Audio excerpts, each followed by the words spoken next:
Hey, I'm meteorologist Doug Myers with the latest look at your forecast. We were finally able to get into the teens yesterday, at least for most areas. That is after a couple days in the single digits.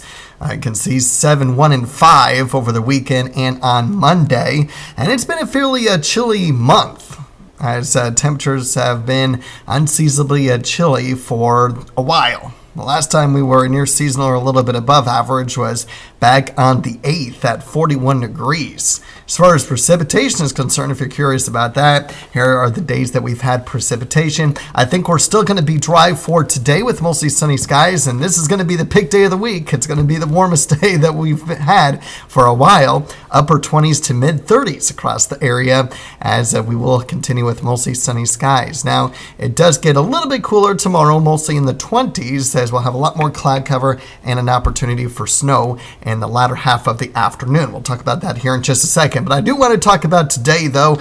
I just want to show you real quick this short-term computer model is indicating that we'll have quite a bit of cloud cover during the afternoon hours, but I'm more inclined to go with what this model is indicating on still keeping us sunny skies through 2 o'clock, and then the clouds start to move in a little bit after that, especially in our northwestern communities, and then continue to increase as we head into the early evening hours. So mostly cloudy skies are expected. We might get a flurry or two tonight. I'm not expecting much.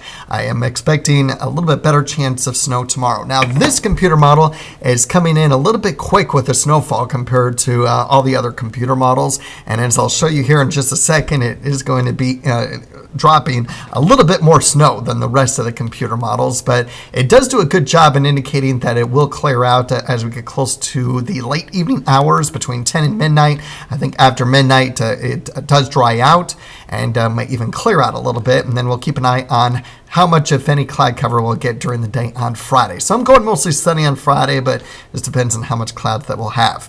So here's a look at what we have here for, ignore the banner, I forgot to change that. I don't want to redo this video here. This is snow for tomorrow night.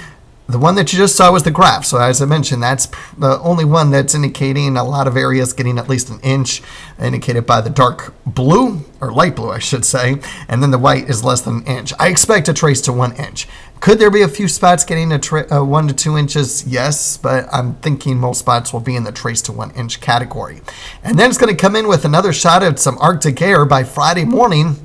Wind chills down between 10 below and 15 below zero for most areas, getting close to zero by the afternoon, and then continue to cool down through the evening hours, back down below zero for many spots, close to 10 below zero at 10 o'clock. And then early Saturday morning, we are talking about between 20 below and 30 below, similar to what we had on Tuesday morning. And so that indicates 25 to 30 minutes of frostbite time on exposed skin if you are out early on Saturday morning. The good news is that will be the last of the Arctic air, at least for the month, as the temperatures do start to warm up. 14 degrees on Saturday, only dropping to 8 Saturday night, so much, much warmer. And then we'll continue the warming trend Sunday into next week, where temperatures will be around 40 degrees for the high. It is going to depend on how much rain we have, on how limited we are in how warm it will get for next week, so that'll be something to watch out for, because computer models are different as far as how much rain we're going to get next week. The European is giving us quite a bit of rainfall across the state, and yes, it does look to stay all rain. Whatever, if any, winter precipitation we get, it's not going to be much. The GFS is not quite the same as the European, so we're definitely going to keep an eye on that.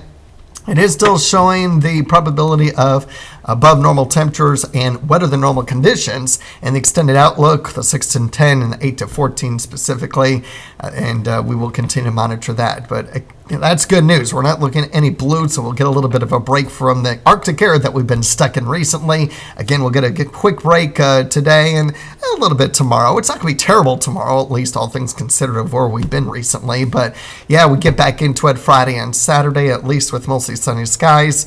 And then temperatures do warm back up and a little bit more permanent, at least for the remainder of the month, at least near or above average for this time of year. So keep checking back in for updates, especially on the snow chance tomorrow into tomorrow night. And then, of course, as we go throughout the weekend on what to expect with next week's active weather pattern as far as the rain chances are concerned.